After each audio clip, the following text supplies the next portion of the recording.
예, 안녕하세요.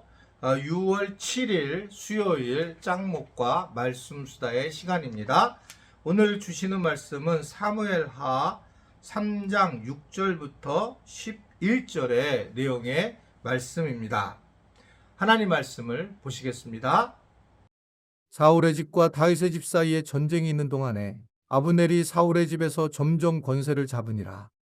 사울에게 첩이 있었으니 이름은 리스바요 아의 딸이더라. 이스보셋이 아브넬에게 이르되 내가 어찌하여 내 아버지의 첩과 통관하였느냐 하니 아브넬이 이스보셋의 말을 매우 분하게 여겨 이르되 내가 유다의 계머리냐 내가 오늘 당신의 아버지 사울의 집과 그의 형제와 그의 친구에게 은혜를 베풀어 당신을 다윗의 손에 내주지 아니하였거늘 당신이 오늘 이 여인에게 관한 허물을 내게 돌리는도다.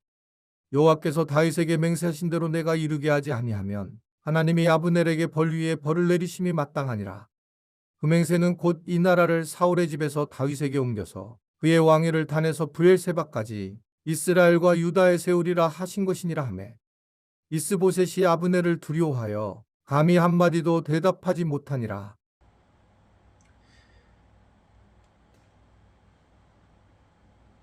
예, 이제 사울의 집과 다윗 집 사이에 전쟁이 있는 동안에 아브넬 군대 장관이 사울에 속해 있었는데 점점점 이제 권세를 잡게 되는 상황입니다. 이 아브넬이라고 하는 이 군대 장관은 대단한 장관이었죠. 아사엘도 죽여버렸잖아요. 그런데 이제 이 장관이 문제는 뭐냐면 사울에게 첩의 아들이 있었는데 딸이 있었는데 결국 그 딸을 갖게 되는 상황을 가게 되죠. 후궁을 갖다가 차지를 한다는 거죠.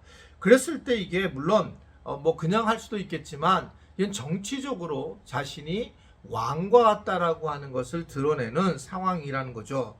그래서 이제 우리 조선시대 때도 그 후궁 같은 경우들을 이제 어떤 정략적 결혼을 시켰던 이유들이 바로 그런 걸 통해서 이제 왕의 혈통 자체를 드러내게 되죠.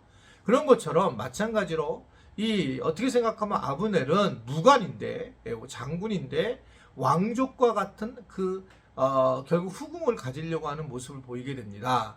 그러자 거기에 그 이스보셋이라고 하는 사울의 아들이 아브넬에게 이르되 어떻게 아버지의 첩과 통관을 하느냐라고 하는 것을 이야기를 하게 됩니다.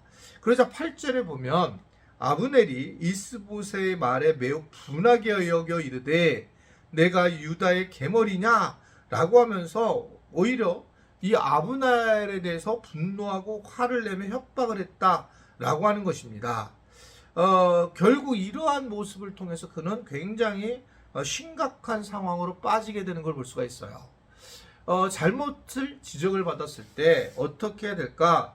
그 잘못을 지적받았을 때 도리어 그것에 대해서 겸손하게 내가 잘못을 인정하는 것이 제일 중요하다라고 저는 생각을 하고 있습니다.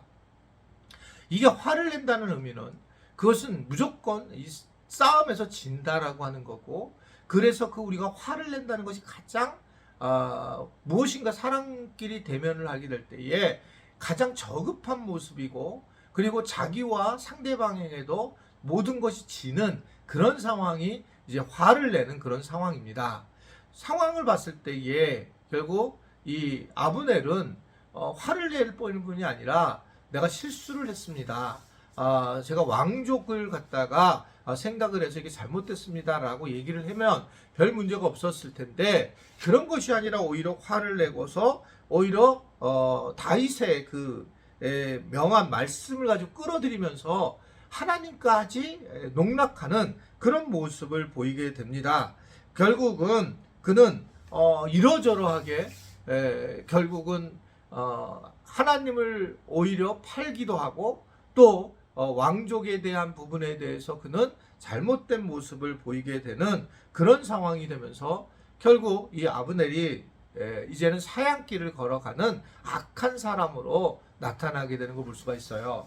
사실은 초기에 이 아브넬은 이 군대 장관으로 사울 왕에게 굉장히 지혜로운 왕이고 용맹이 있는 그러한 장수로 나타나게 되지만, 시간이 지나면서 점진적으로 나이가 먹어가면서 그는 권력을 갖고 그러다 보니까 어떻든 그 사울 왕 어떻게 해서 왕자인데 그 왕자에게 분노하는 그런 모습을 보이고 있는 걸 볼 수 있습니다. 화를 내지 말아야 된다. 그리고 무엇인가 잘못됐을 때 항상 자기를 생각하고 자기를 돌보면서 내가 나에게 왜 이런 일이 왔을까라고 생각을 하게 되면 우리에게 주신 하나님의 메시지가 분명히 있는데 우리는 그러한 잘못된 모습을 가지고 살아갈 때가 굉장히 많이 있는 것인 같습니다. 그래서 누군가가 나에게 물어볼 때에 내가 화를 낼 때에는 왜 화가 내 안에서 나는가 이것을 분석을 분명히 해야 되고 이것이 정말 저 사람의 잘못인가 아니면 나 스스로가 생각하는 잘못인가를 파악을 해서 그래서 화를 낼 것을 갖다 정리하고 또는 자기가 잘못한 것은 자기가 정리해서 그러면서 서로 아름다운 관계를 맺는 것이 매우 중요하다라고 생각을 하게 돼요.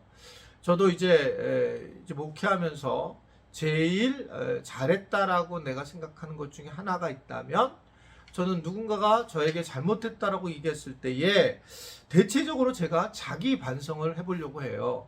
자기 성찰을 해보려고 하는 거죠. 왜 저분이 나한테, 왜 저 사람이 나한테 저랬을까? 라는 생각을 하게 되고 정말 내가 잘못하게 되었을 때에는 개인이든지 공동체든지 사과를 하는 그러한 이제 모습을 가지고 있는 것이 하나님 주신 저에게 은혜다고 저는 생각을 하고 있습니다. 만약에 내가 그것을 이겨내가지고 막 내가 고집을 내세운다면, 화를 낸다면 문제가 심각하게 될 것들이 참 많이 있었을 겁니다. 그러나 그런 것들을 내려놓고 주님 우리를 중심으로 내가 이 분노하지 않고 오히려 자기의 모습을 돌보게 된다면 그 사람이 굉장히 성숙되어질 가능성이 굉장히 높아지다 이렇게 생각할 수가 있습니다. 오늘 이 아브넬은 결정적인 그런 상황을 맞이하는 거예요. 그리고 약한 사람에게 더 화를 내고 그리고 윽박지르는 이 모습은 마지막 가는 사람의 모습이다 라고 보여지게 됩니다. 우리가 가진 것이 있을 때에 정말 연약한 자를 무시하면 안 될 거라는 생각이 들고 함부로 대하지 말아야 된다는 겁니다. 저는 큰 교회 목사님들이 개척교회 목사님들을 막 대하는 모습 볼 때 정말 깜짝깜짝 놀 때가 많이 있어요. 무슨 이렇게 비서처럼 대하는 그런 모습들을 보여주고 자기 차를 운전하게 하고 자기 어디 갈 때 그렇게 하는 모습들을 보게 되고 때로는 그 개척교회 목사님이 와서 교회에서 설교를 했는데 사례비도 주지 않는다는 이야기를 들은 적도 있고 이게 참 어처구니 없는 상황들을 가진 경우가 많습니다. 인간의 자아가 그래요. 근데 우리가 교회 안에서 나보다 어려운 사람을 만나고 부족한 사람을 만날 때에 또 때로는 화가 나올 때도 있겠죠. 우리가 그럴 때에 오히려 좀 부족한 사람들 앞에 화를 내지 않고 잘 우리가 넘어간다면 생명을 살리기도 하고 또 공동체를 살리기도 하고 우리 스스로도 성장한다는 것을 알고 그러한 삶을 살아가는 우리 지체들이 될 수 있게 되기를 바랍니다. 기도하겠습니다. 하나님 아버지, 잘못하면 우리도 아브넬처럼 순간적인 실수를 할 때가 많이 있는데 이것들을 잘 이겨내서 우리가 순간적인 실수를 하지 않도록 도와주시고 하나님의 은혜 안에 거하도록 저희를 붙잡아 주시고 인도하여 주옵소서. 특별히 우리보다 못한 분들, 좀 공부도 못하고 좀 가난하고 연약한 분들에게 오히려 분노하는 그러한 모습, 어리석은 모습을 보이지 않게 하시고 겸손하게 껴안고 또 내 자신을 돌아보는 그런 시간이 되도록 은혜 베풀어 주옵소서. 예수님의 이름으로 기도드리옵나이다. 아멘.